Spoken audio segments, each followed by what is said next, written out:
ఒక్కసారి కొమ్మూరి గోల్డ్ కి కాల్ చేయండి. తాకట్లో ఉన్న మీ బంగారాన్ని విడిపించి మార్కెట్ ప్రైస్ కి వాళ్ళు కొనుక్కుని మిగతా డబ్బులు మీకు ఇచ్చేస్తారు. ఓం గంగణపతే నమ, ఐం సరస్వత్యే నమ, గాయత్రీ పరంబికాయ నమ, దుమ్ దుర్గాయ నమ, క్రీం క్రీం మహాకాళికాయ నమ. ఓం నమ శివాయ, శివాయ గురవే నమ. యా దేవీ సర్వభూతేషు మాతృరూపేణ సంస్థితః నమస్తస్యై నమస్తస్యై నమస్తస్యై నమో నమః. క్రీం మహాకాళికాయ నమ, ద్రాం దత్తాత్రేయాయ నమ. ఓం నమో భగవతే మేధా దక్షిణామూర్తి మహ్యం మేధాం ప్రజ్ఞా ప్రయచ్చస్వ. క్లీం కృష్ణాయ గోవిందాయ గోపీజనవల్లభాయ శ్రీకృష్ణ పరబ్రహ్మణే పరంజ్యోతిషే నమ. ఆదిత్యాది నవగ్రహ దేవతాయ నమ. మాతృభ్యో పితృభ్యో ఋషిభ్యో గురుభ్యో నమో నమ. యూట్యూబ్ ప్రేక్షకులకు అందరికీ కూడా నమస్కారం అండి. నేను పాలపర్తి గురునాథ శర్మ, జ్యోతిషం వాస్తు సిద్ధాంతిని. మీకంతా కూడా గోచారీత్యా గ్రహాల యొక్క స్థితిగతి, వాటి ప్రభావం అంతా కూడా మేషాది ద్వాదశ రాశుల వాళ్ళకి మాస ఫలితాల్లో భాగంగా విశ్లేషణ చేయడం జరుగుతుంది. ఈ రోజున మనమంతా కూడా మే నెల మాస ఫలితాలంతా కూడా గోచారీత్యా మేషాది ద్వాదశ రాశుల వాళ్ళకి ఎటువంటి ఫలితాలు వస్తున్నాయో తెలుసుకుందాం. ప్రధానంగా గోచార చక్రం అంతా కూడా చూసుకుంటే ఈ రకంగా ఉంది. గోచారంలో ప్రధానంగా శనీశ్వరుడు మీనరాశిలో సంచారం చేయడం, ప్రధానంగా అంగారకుడితో పాటు కలిగి మీనరాశిలో సంచారం చేస్తున్నారు. ప్రధానంగా చూసుకుంటే ఈ యొక్క అంగారకుడు అంతా కూడా మే నెలలో 13వ తారీఖు రోజున మేషరాశిలో సంచారం చేయడం, రాశి మార్పు అనేది జరుగుతుంది.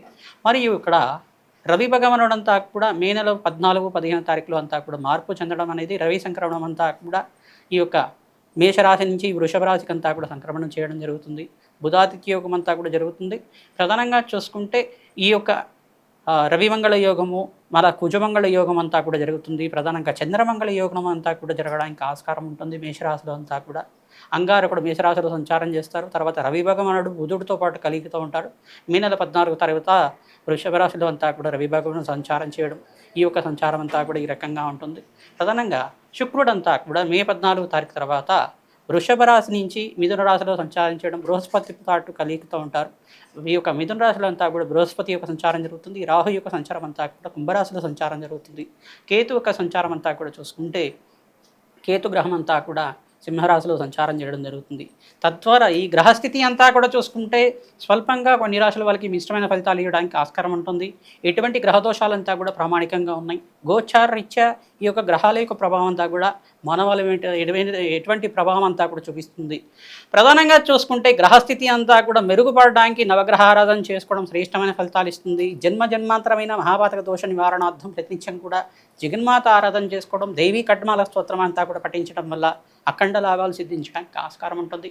మేషాది ద్వాదశ రాశుల వాళ్ళకి ఎటువంటి ఫలితాలు వస్తాయో తెలుసుకుందాం. మీనరాశి జాతకులకి మే నెల మాస ఫలితాల్లో భాగంగా గ్రహస్థితి ఏ రకంగా అనుకూలం ఉందో తెలుసుకుందాం. ప్రధానంగా చూసుకుంటే మీనరాశి జాతకులంతా కూడా బృహస్పతి పంచమ స్థానంలో సంచారం చేయడం వల్ల రాజయోగ ప్రాప్తి కలుగుతుంది. ప్రధానంగా శుక్రుడితో పాటు కలిగి జరగడం వల్ల వివాహాది శుభకార్యాలు జరగడానికి అంతా కూడా ఆస్కారం ఉంటుంది. సంఘంలో గౌరవం పెరగడం కానీ, మంచి శుభమైన కార్యక్రమాలు వినడం కానీ, శుభవార్త వినడం కానీ జరుగుతూ ఉంటుంది. ప్రధానంగా ఏలినాటి శని ప్రభావంలో ఉన్నారు కావున శనీశ్వరుడు ప్రబలంగా మీకు అంతా కూడా దోషకారిగా ఉన్నారు.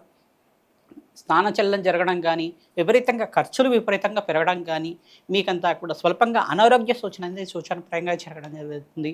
ప్రధానంగా కీళ్ళ వాపులు, స్థిరోభారం ఎక్కువగా ఉండడం, నడువు నొప్పి ఎక్కువగా ఉండడం, ప్రధానంగా కాల్షియం డెఫిషియన్సీ ఎక్కువగా ఉండడం, ప్రధానంగా కీళ్ళ వాపు అనేది ఉండడం కానీ జరుగుతూ ఉంటుంది. ఎటువంటి కష్టాల నుంచి బయటపడడానికి పరమేశ్వరుడు ప్రీతికరంగా భస్మాభిషేకం చేయడం, చెరుకు రసంతో అభిషేకం చేయడం వల్ల గ్రహస్థితి మెరుగుపడుతుంది. ధనధాన్యాది సమృద్ధి కలగడానికి ఆస్కారం ఉంటుంది.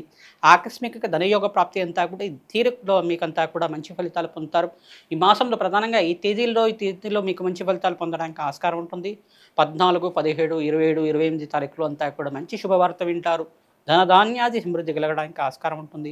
విపరీత రాజ్యోగ ప్రాప్తి కలగడానికి ఆస్కారం ఉంటుంది. నవగ్రహ దానాది కార్యక్రమాల భాగంగా శనీశ్వరుడికి, బృహస్పతికి, శుక్రుడికి, అంగారకుడికి జపాల దానాలు చేసుకోవడం వల్ల మంచి ఫలితాలు పొందుతారు. అంగారకుడు ప్రీతికరంగా కందిపప్పు దానం చేయడం, ఇక్కడ శని భగవానుడు అంతా కూడా ఏలినాటి శని ప్రభావం అంతా కూడా ప్రబలంగా ఇస్తున్నారు కావున శని భగవానుడు ప్రీతికరంగా తైలాభిషేకం చేసి మీరంతా కూడా నల్లనవులు దానం చేయడం వల్ల రాజ్యోగ ప్రాప్తి లభిస్తుంది.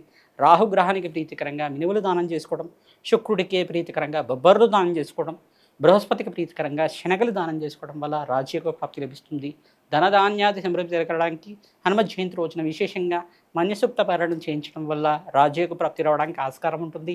రాజశ్యామల యజ్ఞాతికతలు ఆచరించుకోవడం మీకంతా కూడా శ్రేయోదాయకంగా ఉంటుంది. మేషాది ద్వాదశ రాశుల వాళ్ళకి మే నెల మాసంలో విశేషంగా హనుమత్ జయంతి రోజున మీరంతా కూడా మన్యసూక్త పారాయణం చేయించడం, శ్రీసూక్త పారాయణం చేయించడం, హనుమతే శ్రీరామదూతాయ నమః నామాన్ని జపాన్ని ఆచరించుకోవడం వల్ల అఖండ రాజయోగ ప్రాప్తి కలుగుతుంది. ప్రధానంగా ఎవరి జాతకంలో అయితే కనుక విశేషంగా ఏలినాటి శని ప్రభావం కానీ, అష్టమ శని, అర్ధాష్టమ శని దోషంతో బాధపడేవారు మీకంతా కూడా విశేషంగా ఈ రోజున మీరు హనుమతారాధన చేసుకోవడం వల్ల జన్మాంతరమైన మహాపాతకాల నుంచి బయటపడడానికి, ప్రధానంగా విశేషంగా కర్మదోషం నుంచి బయటపడడానికి ఆస్కారం ఉంటుంది.